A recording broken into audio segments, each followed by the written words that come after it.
Assalamualaikum warahmatullahi wabarakatuh. Kembali lagi teman-teman bersama saya Epi Susilawati dari mahasiswa Universitas Riau. Di sini saya akan mengerjakan dari tugas literasi digital di mana saya akan mereview beberapa video yang linknya ada di bawah ini. Mari kita simak video berikut ini. Baiklah teman-teman, kita akan masuk pada video yang pertama, yaitu tentang digital literasi. Dimana pada video pertama itu adalah sesuatu hal yang baik. Di sini saya akan mengekspresikan diri saya yang terdapat di dalam video tersebut. Pada video tersebut saya hanya berjalan menyelusuri jalan, kenangan dan melihat beberapa foto pada masa saya menjadi mahasiswa. Banyak hal yang telah berubah bagi seorang mahasiswa. Ketika saya di universitas, saya harus pergi ke ruang kuliah dan menghadiri seminar dengan tutor kami di kantor pada masa itu. Sekarang semua itu masih berjalan, tetapi banyak intuisi akademik sekarang mengizinkan siswa untuk belajar secara online tanpa harus pergi ke kampus atau harus menjumpai dosen. Tentu saja hal ini sangat berguna untuk pembelajaran jarak jauh pada saat ini.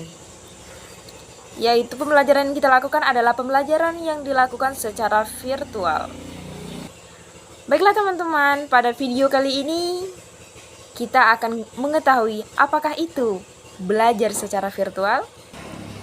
Nah teman-teman, siswa tutor belajar jarak jauh adalah belajar virtual yang dilakukan untuk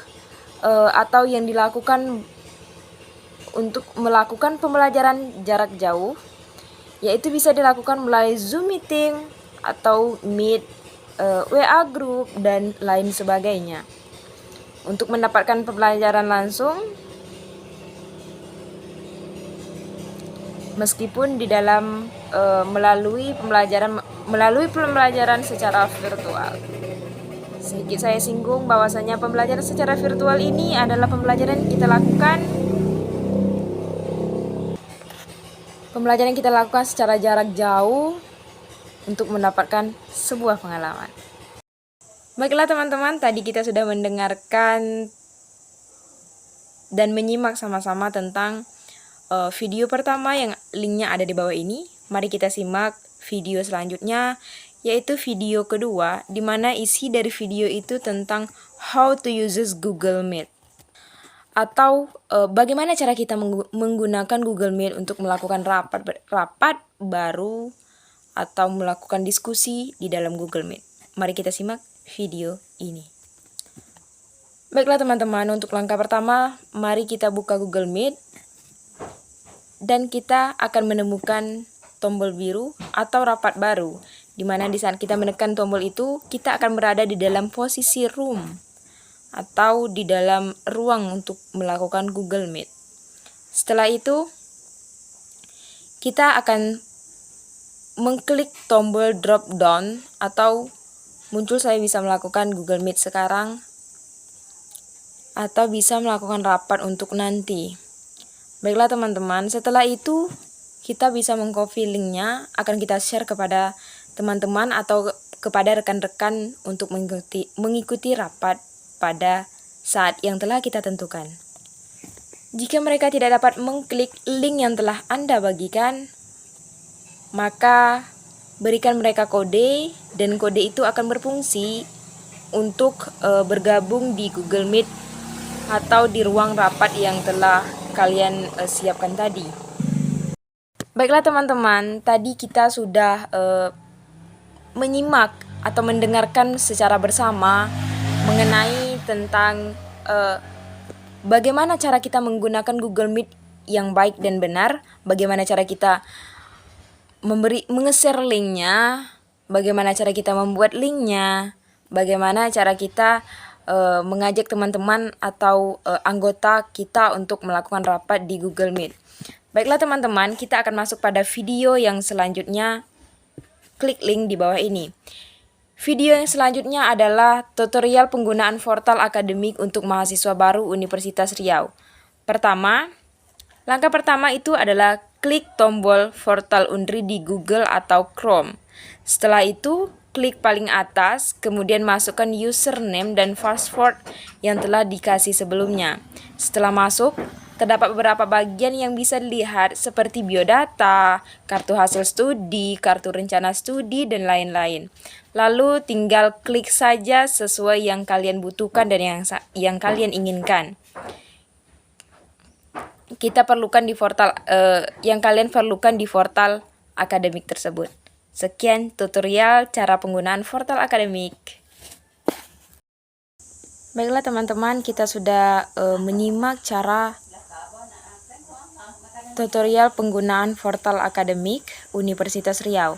Nah, sekarang kita akan menyimak video tentang transkrip nilai, di mana menu transkrip nilai itu merupakan menu yang dapat digunakan untuk melihat transkrip nilai mahasiswa. Transkrip nilai mahasiswa akan ditampilkan pada halaman selain transkrip mahasiswa, seperti yang tampak pada gambar yang ada di link video di bawah ini.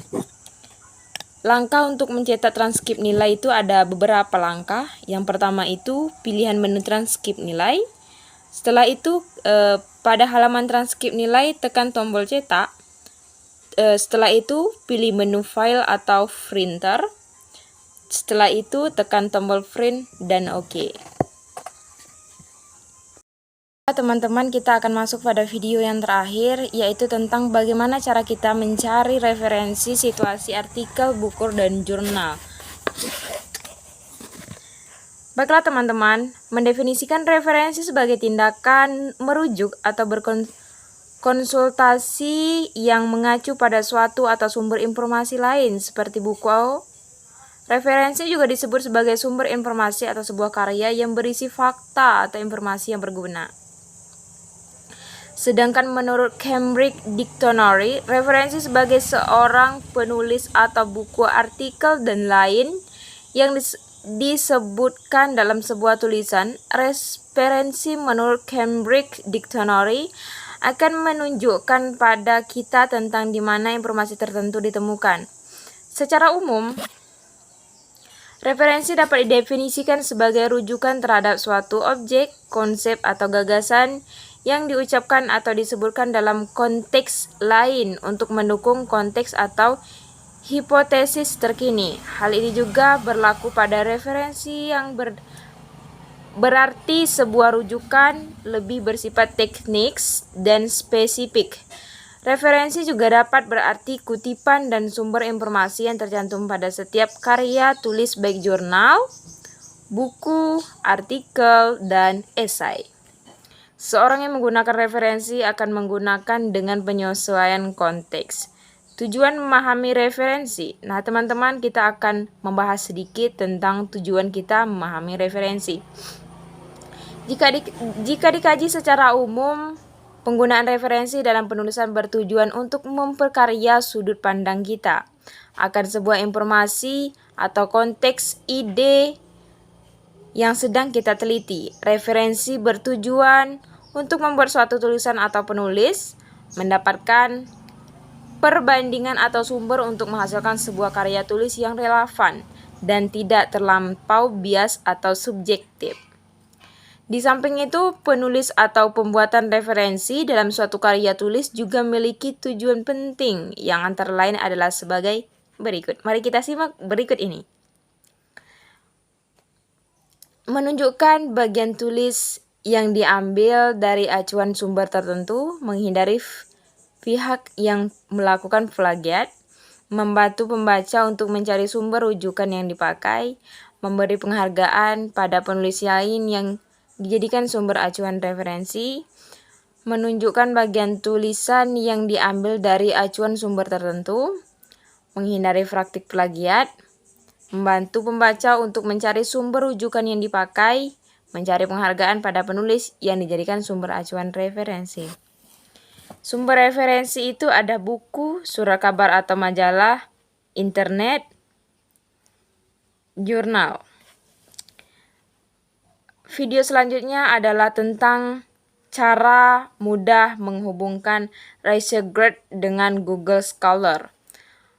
Google Scholar adalah layanan dari Google yang memungkinkan pengguna melakukan pencarian materi atau hasil penelitian dalam berbagai format aplikasi. Awal membuat akun Google Scholar hanya coba-coba karena belum punya email verifikasi institusi dalam artikel yang dimasukkan. Selanjutnya, ResearchGate adalah sebuah situs web jaringan sosial gratis dan alat kolaborasi bagi para ilmuwan sains dari segala jenis disiplin ilmu pengetahuan yang dibuat oleh Dr. Ijaz Madix. Salah satu alasan kenapa dibuat ResearchGate